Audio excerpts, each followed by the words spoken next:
안녕하세요. 금나치마입니다. 저에게 대출 문의를 주시는 분들은 대부분이 과다 대출자예요. 대출이 많아서 이걸 뭐 통합을 하거나 저금리로 대안하거나 뭐 추가로 또 자금이 필요하신 분들도 있고, 이렇게 좀 상황이 많이 힘드신 분들이 많이들 문의를 주십니다. 그러면서 제가 어떻게 하세요 라고 이렇게 많이들 얘기를 해 드리는데, 오늘은 제가 천천히 생각을 해보니까 뭐 제 말씀대로 따라지기가 힘들긴 하겠지만, 혹시라도 따를 수 있다면 이 과다 대출자분들이 이 대출금을 좀 빨리, 하루라도 빨리 갚는 저의 주관적인 생각을 좀 얘기를 해 드릴까 합니다. 대신 나는 뭐 로또가 당첨될 거다, 그래서 큰 돈이 생길 거다, 혹은 부모님한테 큰 재산을 물려받을 것이다, 이렇게 뭐 어디서 돈 떨어질 일이 있는 분들, 이런 분들은 굳이 볼 필요 없어요. 그 돈 받아서 갚아버리면 되니까 뭐 괜히 쓸데없이 고생하지 마시고 그걸로 하루빨리 갚아서 빚이란 늪에서 빠져나가시길 바라면서, 오늘은 순수 본인 혼자서만 해결을 해 나가야 되는 분들, 그런 분들의 내용을 가지고 그런 분들만 들으시라고 한 그런 분들의 내용, 그런 분들을 위한 내용이라고 보시면 될 것 같네요. 자, 먼저 첫 번째로 자신이 처한 상황을 제대로 파악하자. 자신이 처한 상황을 제대로 파악하자. 이게 무슨 얘기냐? 제가 이렇게 상담을 하다 보면은 본인이 대출을 어디에서 얼마를 받았고, 이게 이자가 몇 프로고, 이게 몇 년간 상환 방식이고, 그리고 한 달에 얼마씩 나간다라는 거, 이거 모르는 분들이 꽉 찼습니다. 아시는 분도 아시겠지만 제 생각에는 90% 이상이 몰라요. 아까도 말씀드렸듯이 과다 대출자, 곧 다중채무자죠. 대출이 여러 군데 여기저기 널브러져 있어 버리니까 이제 그걸 파악을 못 하는 거예요. 파악을 못 하는 게 아니라 이제는 뭐 거의 뭐 손 놓고 있는 거죠. 그냥 납입을 되면 내 통장에 돈 있으면 빠져나가는 것이고, 이런 생각을 가지고 계세요. 예전에도 제가 언젠가 이런 얘기를 했어요. 본인이 쓰고 있는 대출금하고 이 이자, 그리고 총 납입하는 이자. 총 납입하는 이자가 뭐예요? 내가 상환기간 몇 개월, 뭐 5년짜리, 6년짜리, 10년짜리 잡았다. 그러면 만약 예를 들어 10년짜리 잡았다면 10년 동안 총 나가는 이자, 이걸 확인해 본 적이 있냐 이거죠. 월 나가는 이자, 이것조차도 확인 안 하신 분들이 많아요. 대출금 상담하기 전에 대출 어디에 얼마씩 있는지 좀 잔액 기준으로 알려주실래요? 전혀 몰라. 대출이 어디가 있는지, 어디 금융사인지도 모르는 분들이 꽉 찼어요 지금. 이런 분들은 일단은 자신이 처한 상황, 이런 부분부터, 그리고 또 본인 신용 상태, 이런 것부터 먼저 정확하게 좀 파악을 해 두셔야 됩니다. 그리고 나서, 자, 이렇게 파악을 했다. 그러면 그 다음으로 확인해야 될 거.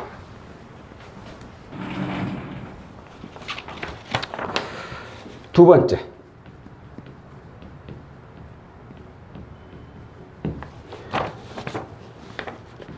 소득 대비 지출 비율. 자, 이건 무슨 얘기냐? 내가 소득은 얼만데 과연 이 대출로 얼마나 한 달에 나가느냐, 이걸 정확히 알아야 돼요. 첫 번째하고 비슷하죠, 내용이. 자, 그런데 왜 이 내용을 했느냐? 이 이유는 예를 들어 가지고 본인이 그 소득, 그러니까 직장인의 경우 연봉의 부채 비율이 250% 이상이다. 이런 분들은 저는 고민할 필요가 없다고 저는 생각을 해요. 뭘 고민할 필요가 없느냐? 이 빚을 어떻게 갚아 나가야 되는지 이 부분에 대해서는 고민할 필요가 없다고 봐요. 왜? 연봉의 250% 이상이 돼버리면 이건 못 갚아요. 제가 대출 경력 20년째라고 말씀을 몇 번 드렸죠. 지금까지 봐가면서 본인의 연봉이 250%의 대출을 가지고 있다. 그 이상을 가지고 있다. 이런 분들은 빚을 갚기 위해서 빚을 내요, 항상. 그러다가 더 이상 빚을 못 내는 순간 이제 뻥 터지는 거예요. 뻥 터지는 게 뭐죠? 이제 연체하는 거죠. 이 분들은 제가 봤을 때는 절대 이미 못 갚아요. 아까 말씀드린 대로 어디서 돈 떨어질 때가 있다. 그러면 모르겠지만 본인 스스로 갚아야 된다면 이건 제가 봤을 때는 개인 회생 또는 신용 회복, 이게 가장 마음 편하고 대출 없었는데 가장 빠르고 가장 좋습니다. 이거 굉장히 싫어하시는 분들 많아요. 빚은 이렇게 많은데 그거 해결할 방법이 안 보여요. 이거 이 정도 부채 비율이면 차라리 개인 회생이나 신용 회복을 알아보세요. 그게 좋습니다. 그건 내가 아직 생각해 본 적 없고요. 생각해 보신 적은 없겠죠. 근데 제가 말씀드렸으면 이제 그때부터 한번 생각을 해 보세요. 빚을 갚는 노력 대비 훨씬 더 쉽게 빚을 갚을 수 있어요. 그동안 신용 불량에다가 대출도 이제 못 받고 카드도 못 쓰는데 지금은 대출 받을 수 있고 지금은 카드 여유롭게 쓸 수 있까? 카드라고 맨 돌려막기 할 것이고 대출이라고 여기저기 고금리만 알아보고 있을 것인데 그러려면 차라리 이걸 신청하시라 이거죠. 이게 제가 봤을 땐 가장 알맞는 방법이고, 자, 예를 들어, 그리고 소득 대비 지출 비율, 이게 250% 이하, 그리고 혹은 충분히 본인이 갚아 나갈 수 있는 금액이야, 비율이야. 예를 들어서 굳이 그 250%라는 기준을 정확하게 두지는 마세요. 제가 봤을 때 250% 이상 분들 못했지만 200%만 넘어도 못 갚는 분들 꽉 찼어요. 그러니까 거기다 기준점은 본인한테 해보면 돼요. 왜? 내가 대출금을 갖고 있는데 내 생활이 안 돼. 생활비가 없어 하나도. 이런 분들 역시 마찬가지예요. 못 갚아요. 왜? 생활비가 없으니까 어떻게 해야 돼? 나 생활은 해야 돼. 하다못해 휴대폰 값도 내야 되고, 밥이라도 사 먹어야 되고, 커피까지는 내가 끊는다 쳐. 차도 팔아. 그렇지만 지하철도 타야 되고 버스도 타야 되잖아. 이런 생활비조차도 없으면 어찌게 돼? 또 빚을 내게 돼요. 또 빚을 내고. 그럼 더 늘어나. 갚아야 될 돈이. 그러면 또 힘들어서 또 빚을 내고. 이렇게 계속 악순환이 되는 거예요. 그러니까 그 기준점은 본인이 생활이 된다 안 된다. 거기다 기준을 두는 게 좋아요. 내가 빚 다 갚고 내 생활이 내가 허리띠 꽉 졸라매고 딱 내가 한 달 생활할 수 있는 금액은 나온다. 그러면 저는 갚아 나가도 돼요. 그렇게 봐요. 하지만 내 생활비조차도 안 남아 진짜. 회사를 걸어 다녀야 되고 삼시세끼를 공기만 마셔야 되고 물만 마셔야 되는 그런 분들이라면 차라리 개인회생이나 신용회복을 신청하시라는 거고, 내가 생활은 할 수 있다. 이제 여기에 들어가는 분들 생활은 할 수 있다. 그러면 세 번째로는 이제는 저금리로 그러면 대안이 가능한지를 보라 이거예요. 자, 가다 대출이 되기 위해서는 되는 분들은 대부분이 고금리, 이자가 높은 걸 이용하시는 분들이 많아요. 그런데 내가 어떻게 해서든 갚아 나갈 수는 있어. 그러면은 높은 이자를 그대로 끌고 가? 내가 이자 그렇게 고금리를 내면서? 그러면 안 되지. 그건 나한테도 손해지만 지금 내가 저기 기부를 받아도 부족한 판에 내가 이 금융사들한테 기부를 하는 꼴이 돼. 그 꼴은 내가 눈 뜨고 못 보죠. 저금리로 갈아타는 방법을 이제는 확인을 해봐야 돼요. 알아봐야 돼요. 뭐 저금리로 갈아타는 방법이 쉽진 않아요. 쉽진 않아요. 뭐 정부 지원 그 상품을 이용을 해가지고 저금리로 조금씩 갈아타는 방법도 있고, 그렇지 않고 제대로 치거나 뭐 통대안이라든가 이런저런 것, 통대안이나 이런 것들, 이런 걸로 이용해서 저금리로 대안을 해야 됩니다. 꼭. 근데 여기서 한 가지 또 주의할 점. 저금리로 이제 대안이 돼. 그래가지고 뭐 어떤 상품을 이용하든 간에 1금융권으로 갔어. 자, 그러면 여기서 주의할 점이 있어요. 1금융권에 가면은 이게 만기 일시가 있고, 저기죠. 원리금 원리금 분할 상환이라고 할게요. 어차피 통틀어서 해야 되니까. 만기 일시가 있고, 분할 상환이 있습니다. 만기 일시는 이자만 내다가 마지막에 원금 이자. 이렇게 내죠. 분할 상환은 원금하고 이자를 같이 내요. 마지막에는 땡. 아무것도 없어, 이제. 그런데 이렇게 저금리로 대안하는 분들, 어떻게 해서 1금융권으로 갈아타는 분들 보면 거의 대부분이 만기일시 상품을 선호를 합니다. 왜? 자, 그동안에 아주 죽을 맛이었어. 어? 소득 대비 지출이 허리띠 꽉 철람해가지고 진짜 물하고 공기만 마시고 그렇게 살아오면서 대출을 갚았어. 근데 이게 너무나도 고맙게 1금융권으로 딱 저금리로 대안이 됐어. 그 월 납입 금액에 대한 부담감 때문에 만기일시로 일단은 납입금을 최소한으로 줄여버려요. 혹시라도 또 뭔 일이 있을까봐. 그건 좋은 생각이에요. 무슨 일이 있을까봐 대비하는 건 좋은 거예요. 그런데 이렇게까지 해서 대안을 했다면 대출금을 빨리 갚아야 될 거 아니에요. 이자 지출을 줄이는 건 역시 대출금을 빨리 갚는 방법이지만, 저금리로 대안을 했으면, 이자 지출도 줄였으면 또 이것마저도 또 빨리 갚아야 될 거 아니에요. 그게 바로 분할 상환, 원금 플러스 이자. 이자만 내고 내가 남는 여유자금 있잖아. 여유자금. 이걸 가지고 내가 잘 저축했다가 모아놔서 한꺼번에 한 번씩 상환할랜다. 이거 나 적금 들어가지고 적금 만기 타가지고 목돈으로 해서 한 번씩 상환할란다. 전액은 못해도 부분 중도 상환식으로 해가지고 1년에 뭐 100이면 100, 200이면 200 해가지고 갚아 나갈랜다. 이런 자신 있는 분이라면 이 만기일시를 이용하는 걸 저는 추천드려요. 추천드려요, 분명히.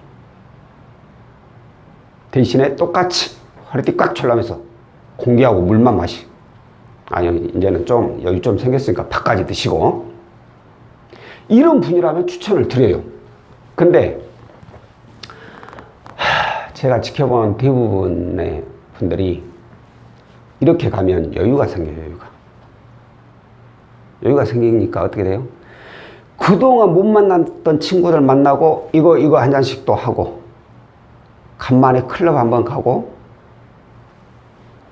그동안 내가 눈으로만 봤던 거, 정말 사고 싶었는데 못 샀던 거 지르기 시작하는 거예요. 왜? 여유가 생기잖아. 이전에는 한 달에 이때는 한 달에 월 한 300만 원씩 나갔었는데 지출이 이렇게 넘게 월 100만 원밖에 안 나가버려. 왜 살게 돼버렸죠. 200이나 줄였으니. 그럼 200을 줄이면 어떻게 돼? 200이 나한테 생기는 거잖아. 여유자금이 200 써야지 이제 여유 있는데. 그럼 이 돈은 언제 갚어? 이런 분들이라면 이거 선택하지 말라는 거예요. 분할 상환. 나는 그래 나 진짜 성격이 주머니 돈만 있으면 쓰게 되는 그런 성격이야. 이런 분들 내가 적금 넣을 수는 있겠지만 남는 금액은 엉뚱한 데 쓸 것 같다. 이런 분들은 분할 상환하는 거예요. 원금하고 이자. 왜? 이건 강제예요, 강제. 매달 되면 내 통장에서 원금하고 이자 해갖고 쏙쏙 빼가버려. 금융사에서.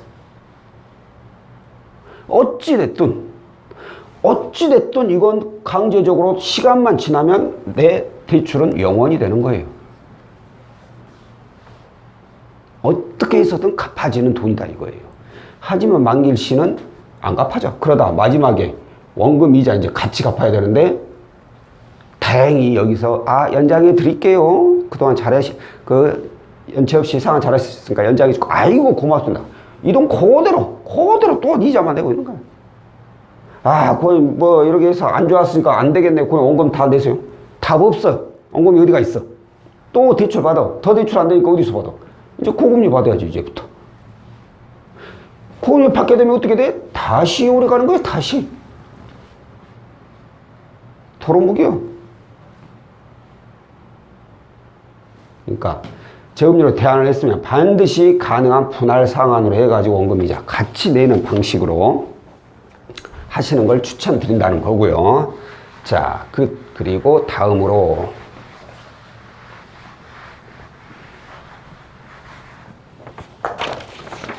네 번째. 자, 저금리로 대안하고 싶었는데 뭐 때문에 안 되고 뭐 때문에 안 되고 뭐 때문에 안 된대. 그럼 어떻게 해야 돼? 자, 그러면 채무라도 통합을 하자 이거예요. 채무 통합. 제 영상에 많이 나오죠? 자, 고금리의 다중 채무들이 요러고 붙어 있어. 그러면 여름되고 그러니까 월 납입 금액이 많을 수밖에 없어요. 그러니 힘들지. 허리띠 졸라매고 하라고 했지만 그것도 쉬운 일은 아니죠, 사실. 그죠? 자, 그렇기 때문에 얘네들을 갖다가 하나로 이렇게 통합을 해버렸대. 크게 하나로 만들어버렸어. 그러면 월 불입금액이 이거 하나만 나가니까 월 불입금액이 불입금 감소. 월 불입금액이 줄어들면 어떻게 돼요? 여유자금이란 게 생기죠. 여유자금. 그리고 신용도 상승이 되고. 왜? 채무가 하나, 둘, 셋, 넷, 다섯, 여섯 건 있었던 걸 하나로 만들어버렸어. 신용 하락의 가장 큰 원인, 연체. 두 번째, 대출 건수. 건수를 줄이면 신용은 분명히 상승하게 됩니다. 자, 일단 첫 번째, 월 불입금을 감소. 그럼 내가 이제는 여유가 생기는 거예요. 여유가 생겼다고 아까 같이 이거 하고 막 안 샀던 거 다 사고 그러면 안 되고, 이 여유 자금을 잘 모아요. 응? 저기 적금을 들거나 저축을 해. 자, 그러면 이제 어떻게 생기냐. 이전에 이렇게 6개 생긴, 건수가 이렇게 많이 생긴 이유가 제가 뭐라 했죠? 대부분이 그래요. 처음에는 못 쓰고 하다가 생겼어. 근데 그 다음부터는 뭘 쓰기 위해서 생기는 게 아니라 이 빚을 갚기 위해서 또는 생활을 하기 위해서, 그래서 빚을 내요. 빚 갚으려고 빚을 내는 거예요. 그러다 보니까 대출 건수가 이렇게 고금리로 계속 늘어나는 거예요. 납입 금액이 많으니까. 그런데 납입 금액을 줄여놔 버려요. 그러면 생활도 되죠. 납입 금액도 줬죠. 여유자금까지 생기죠. 돈 나갈 일이 이제 줄어든다 이거예요. 그러면 그 돈으로 적금 저축해가지고 이게 만기 되면 이걸로 일부분 다 갚아. 이걸 한꺼번에 이 금액을 다 적금 들려면 오래 걸리니까 1년 단위로 해가지고 일부 갖고 와. 또 이렇게 저축해갖고 또 일부 또 이렇게 갖고, 이런 식으로 빚을 점점 줄여나가야 된다는 거죠. 그리고 여유자금을 이렇게 적금하고 신용이 상승하잖아요. 자, 신용 상승. 근데 방금 말씀드린 대로 이렇게 빚을 하나로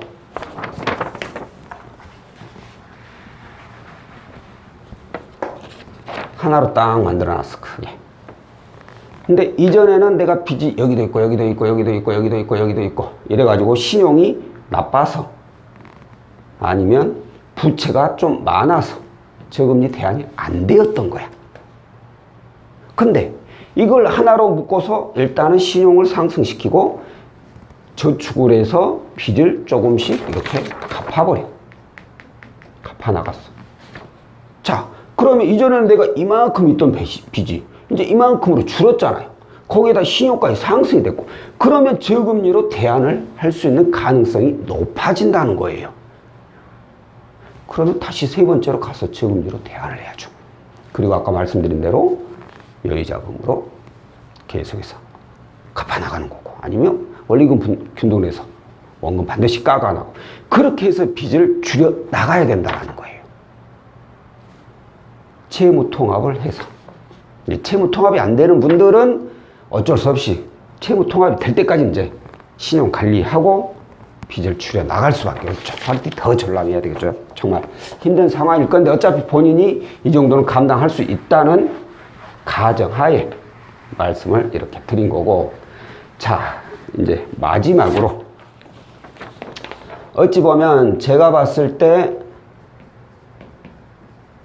오늘 알려드린 내용 중에 가장 중요한 거,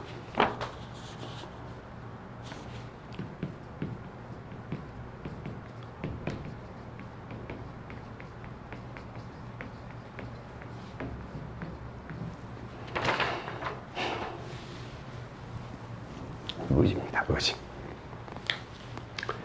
대출은 내가 필요에 의해서 빌리는 거예요. 근데 이 돈은 분명히 갚아줘야 되는 돈이에요. 처음에 은행이나 이런 데서 한두 번 빌릴 때는 이 갚아야 된다는 의지가 굉장히 강합니다. 대출을 잘 써보지 않다가 빚이란 게 생겼으니까. 평소에 나가지도 않던 지출이 생겨버리니까. 이거에 대한 스트레스가 많이 쌓여요. 그래서 처음에는 이 빚을 갚을 의지가 엄청나게 강해요.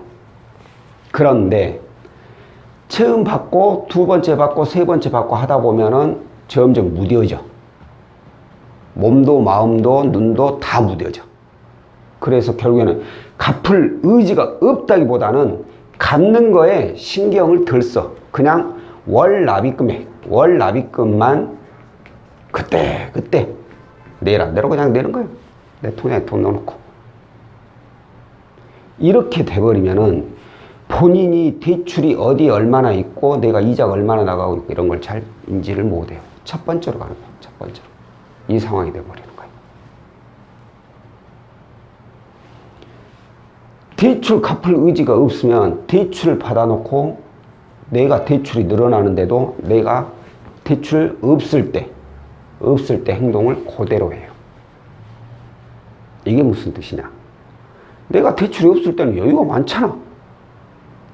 친구들 자주 만나고 술도 한 잔씩 하고, 저 옷 예쁘네? 명품이지만 비싸긴 하지만 빚이 없으니까 한 번씩 살 수 있는 거잖아요. 근데 그 습관을 못 버리는 거예요. 어떤 분들은 본인이 사고 싶은 걸 사기 위해서 빚을 내서 사는 분들이 있어요. 생활하는데 꼭 필요한 게 아니라 단순히 멋을 내기 위해서. 이런 분들이 과연 빚을 갚을 의지가 있겠느냐 이거죠. 이런 분들을 좋아하는 곳이 있어요. 바로 돈을 빌려주는 이 금융사들이. 이자만 높게 불러도 그래요? 무뎌져 가지고 이제 이자에 대한 감이 없어. 그냥 대출 해주는 것만으로도 그냥 고마워해. 대출 해준 것만 해도 어딘데 고맙습니다. 이런 빚을 갚을 의지를 자나깨나 가지고 있어야 돼. 이번 달에 내가 얼마씩 여기 얼마 냈고 이번 달에 여기 얼마 냈으니까 내 잔액은 이제 얼마 이런 것들을 매달 기억은 못할 망정 찾아봐야 돼. 한 번씩 봐야 돼. 빚이 줄어든다는 걸 자기 눈으로 확인을 해야 돼요. 그래야지 내가 이 전달까지 빚이 얼마인데 이번 달에 이만큼 줄었구나. 거기 한 재미라도 붙어요. 그런 것도 안 보고 그냥 이번 달에도 얼마 내야 되니까 그냥 통장에 넣어놓기만 하고 그 생각만 가지고 있으면 이건 갚는 게 아니에요. 갚는 게 아니야. 그냥 유지예요. 유지. 빚을 계속 유지하는 것. 안 늘린 것만 해도 다행이죠. 근데 대부분 유지하는 분들은 대부분 늘어납니다. 이제. 이런 분들이 솔직히 갚을 의지가 없는 분들은 진짜 답이 없어요. 이분들은 그냥 개인 회생, 신용 회복, 최고 좋습니다. 쓸 거 다 써버려, 그냥. 내 인생 뭐 있냐? 먹을 거 먹고, 입을 거 입고, 쓸 거 쓰자. 여기서도 빚내고, 여기서 내고, 여기 내. 다 써. 아이고, 씨발, 이제 못 갚겠네. 나 못 살겠어. 이거 아주 좋은 거예요. 개인에서 요즘 3년 아니 뭐죠? 길면 5년이죠. 그래.